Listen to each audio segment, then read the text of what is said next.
God bless. Hey, welcome to IGS Words of Life message.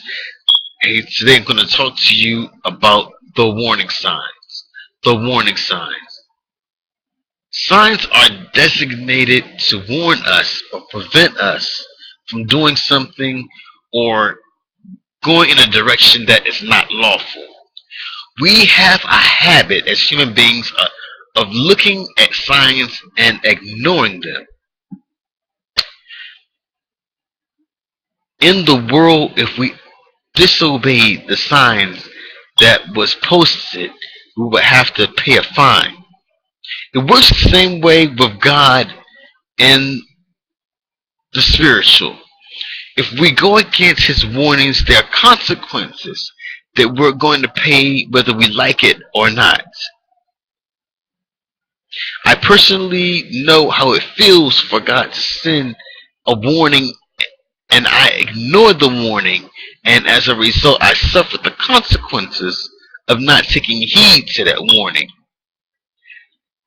If I had paid attention to the warning, I would have avoided the consequences that came with it, with not listening or not taking heed.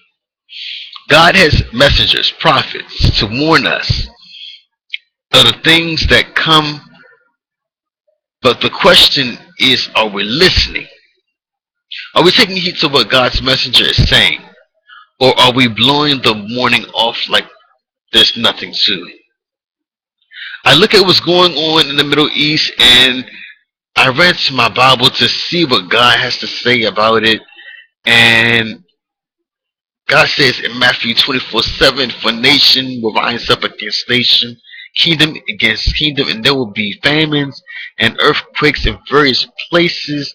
The warning signs are there.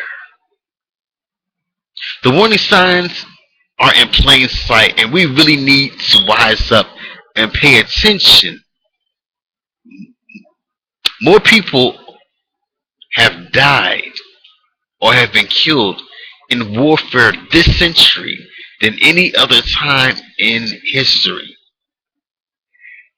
As the death toll rises in the Middle East, more and more countries work feverishly to develop devastating weapons of mass destruction. Add to that, add to that, um, the expanding threat of terrorism, the unpredictable dictators, and the potential for the outbreak of war still exists in nations and kingdoms and places across the globe. We're in a time that wolves are entering our pulpits, deceiving the people of God in order to get a buck. I'm animated about this because I'm sick of it. I'm sick of it. I know the people of God are sick of being deceived by wolves disguised as sheep. In Matthew 24:11 says that many false prophets will rise up and deceive many. The warning signs are here, but the question is, are we paying attention? Mm. False prophets, wars, famines, earthquakes, tribulations, and the gospel preached throughout the world. All these things have to take place before Christ's return. The question is, what is it going to take for you to take heed to the signs? Will you turn your life over to Christ, or will you stay the same? What will it take? The signs are here. It's time to take heed. Be blessed.